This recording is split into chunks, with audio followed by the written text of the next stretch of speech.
Hi, we're back today to talk about yet another important HR topic with HR consultant Leslie Day of Day HR Consulting. Thank you. Yeah, and today's topic is very specific to this time period that we're in, COVID. Have you heard of Families First Coronavirus Response Act?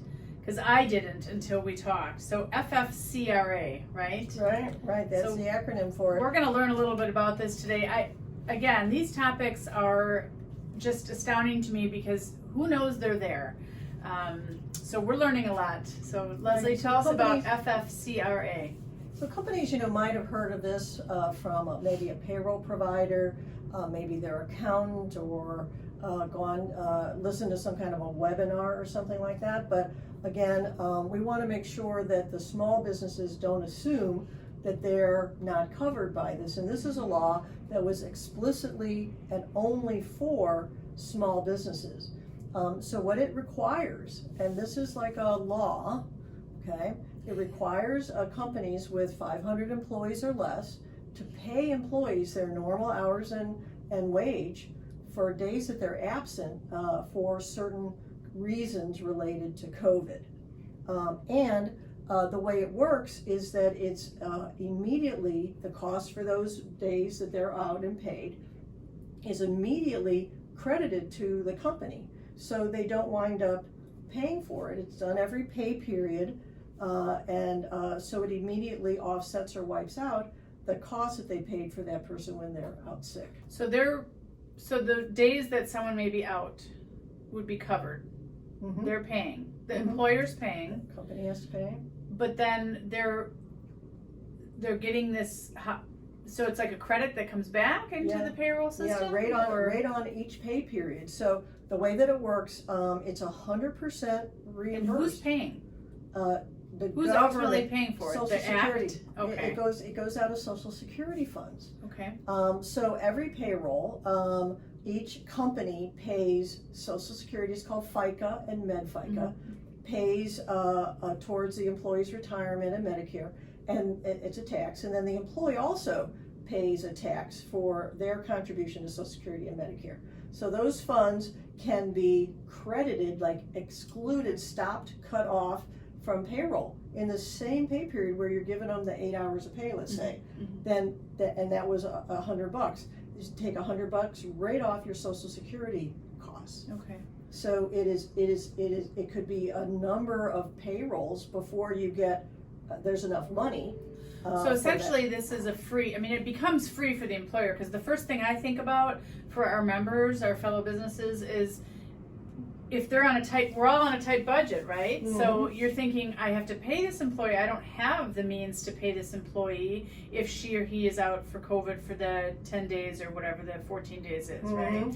So they're going to get paid. You're going to have to turn in like hours, like regular? Yeah. So you would continue the payroll system is generally how people are paid. Okay. So you continue to submit the said hours that they would have maybe worked during that time period. And then how quickly are they reimbursing that money? It can be in the same, they may never even experience it because it's in the same payroll. Let's say a company had 20 employees and one person had 3 days of pay. There's probably enough FICA in that payroll so that it would be immediately offset. But the payroll providers, I know payroll companies, have created special fields. So like if somebody worked 80 hours normally, it might be 72 hours regular and 8 hours COVID. Yeah. Okay, so that helps, so they can also do reports. Right. And afterwards, if they need to prove that they did this right, they have that, so they could segregate that cost. Wow. Yeah, well, everybody scrambled at the time that this law was put into effect, which was like, the end of March. It was not effective till April 1st, but software has to be modified. Payroll companies weren't ready, and accountants and all the folks that do these, kinds of payrolls, they weren't ready to do this. Right. Interesting. But the bottom line is that it's free. That's the name of our game. We're all scrambling, right? Everyone's scrambling these days because you have to keep up. You have to keep up with these these acts, I mean, who knew? Yeah, Who knew? yeah, and you know, companies say, if I had enough money for sick pay, I would give them sick pay. But this is not But an then they're ongoing using that benefit. pay, right? Right. Then they're using that pay, so But then they don't have it. They still get this pay, even So they- if you yeah, have well, you want sick them pay. to use this pay because They then have, if yeah. they come back and our world goes back to whatever normal is, if they truly get, let's say, the flu this winter, then they won't have sick time. So it really is, it protects, it gives something to the employer and it gives something to the employee, so. Yeah, it allows the company to let them not be at work Yeah, yeah, and keep everybody else safe, knowing that there's a little bit of financial protection for that employee Right. under this law. so I might be going off our agenda here, but what happens if the employer hasn't done this? Well, I really suggest that you catch up, okay? So I mean, if you haven't, yeah, I'm gonna summarize in just a minute, you know, some of the most important parts of what the law said Okay. to do. But if you haven't been doing it, you could call me, you could call your accountant, you could call an employment attorney maybe. Yeah. But I would not ignore it. There's so many employees that know about these laws more than we do, and they have family members, and they talk, and they're like, what? You know, I should have gotten that. Well, hopefully your payroll company is disclosing this information to you Yeah. too, so. And this is only for small companies, so if somebody works at a corporation, they don't get this paid sick. It's only for companies that have 500 employees or less, which Yeah. they identified at the government as small employers. Yeah, Mhm. yeah. Okay, so give us more details here. Yeah, so this is just a quick summary. Mhm. There's a lot more Oh, I'm detail sure. in this. You're giving us an entire act in, what, a few minutes? So there's two So- different kinds of levels of pay that this law provided for. So there's 100% of pay and 66% of pay. So I'm gonna start with 100% of pay.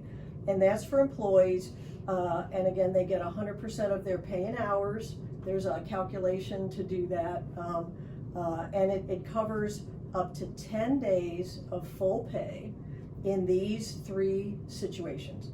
They're absent from work because there's a legal quarantine, like the government or the city or somebody said you had to stay home. Another one is a doctor imposed a quarantine. Maybe the employee is sick with COVID, or maybe they got exposed to somebody who had COVID, and the doctor said, nope, now you gotta stay home. Okay. And it's for the 10 days, which would be the working days. So for I the hate to quarantine. interrupt, but I just was thinking about some of the there's been a couple local businesses that have had that breakout, and they've had to close for 2 days to do the scrubbing and cleaning and sanitizing, right? Right. Now, in that case, often we recommend that the employees go get tested. Or at least contact Oh, their yeah, I'm doctor sure. and then go get tested. But the whole payment of those 2 days, is part of this law. is that part of it? Okay, so it's not just if you were the one that had it, and so it's if the business has to close to sanitize and regroup. Okay. And generally, the pay is for, well, let me step back. The pay is for somebody who is experiencing symptoms. So if I'm in a business and I hardly Okay. ever see that employee, and they had COVID and so they shut down, Okay. that wouldn't be covered. But if I'm like, OMG, Oh, okay. I'm experiencing, symptoms, I'm getting tested. Oh, okay. So Then that's when, and retract that's it. when that, so it specifically addressed that it was for employees that were Okay. experiencing. So the third thing is an employee is experiencing symptoms and get tested. So that doesn't even mean that the business was closed. That Right. might be anytime, Sure. okay? And it's free at so many locations. Rolling Meadows is the closest, I think, maybe Waukegan, free testing site. Well, and we had the mobile testings right here in Lake Oh, Zurich. that's right, too. at the, right, high school. Mhm. If it takes 3 days or 4 days or 1 day while they're waiting, that is paid under this law, so that would be part of that Okay, tax okay, credit. okay. And then there's the other part of the law that addresses 66% of pay. And your payroll company is gonna have a field for 100% and a field for 66%, very probably. Okay. And these are for different reasons. But this is up to 12 weeks, 3 months. That's if someone probably is severely hospitalized? It's or- for if they have to stay home for their kid. So let's say the school is closed or the child care facility is closed. That's what this covers. Or if somebody has to stay home because their family member has COVID and the doctor says in a slip, I need you to stay home and take care of your son or take care of your husband or whatever, then that is 12 weeks? Yeah, well, that's for the child care, but the 66% also applies if somebody is staying home, so that would be the 10 days for 66. But the biggest challenge that we saw in the spring was when a business said, oh my gosh, you know, this is kind of covered under the Family Medical Leave Act, is how they did it. We're not big enough for the Family Medical Leave Act, that's 50 employees. Okay. That shouldn't apply to me, but it does. Yeah. This law applies all the way through December of this year, so it's not going away. Right. Employees can only have it once, so they can't, you know, get the money and stay home for 12 weeks, you know, in the spring, Right. and now say I want to do it in the fall. Right. But there is one opportunity for exclusions.